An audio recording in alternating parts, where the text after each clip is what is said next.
You've already written your JEE first attempt, and at this point of time, you might be wondering what went wrong and what could have been done right. So this video talks about 3 things that you should not do at this point of time before JEE attempt 2 in order to get better percentiles in JEE attempt 2. The first and the foremost thing is making plans that cannot be executed. What I've seen is people will get a lot of charged up because of success or failure, whatever they have got in attempt 1, and make a very ambitious plan, having so many things pushed in very small amount of time. And what will happen after a certain point of time when reality hits them, they won't be able to implement those plans, and then they will get into that failure mentality that last time also I was unable to do good, and now this time also I will not be able to do better. And because of that failure mindset that they have set for themselves, they won't be able to get the percentile of the rank they could have got. See, at this point of time, there are people who might get very good ranks, there might be people who get average marks, and there might be people who will get really bad marks. What you can do as a student is improve your own marks by 10, 20, 30, 50 and get a better rank, better college through this examination. For that, it is very important that you avoid this ambitious planning.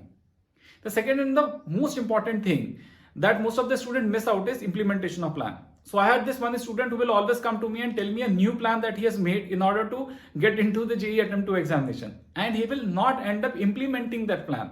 So please make only those plans that can be implemented. It is a very good idea that you plan very conservatively and focus on implementation more.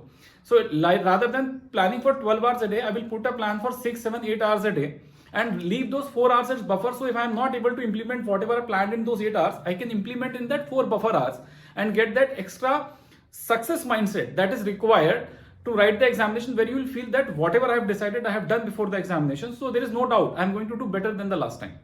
The third thing that you can avoid at this point of time is delving a lot into the theory and the conceptual parts and avoiding the practice.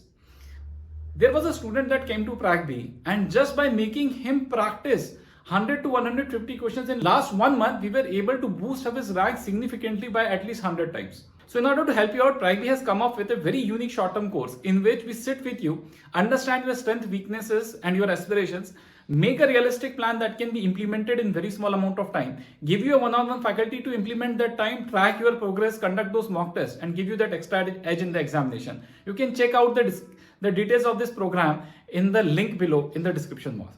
If you think that this video was really helpful to you, then like, share, subscribe and get that extra edge that you need to write this examination.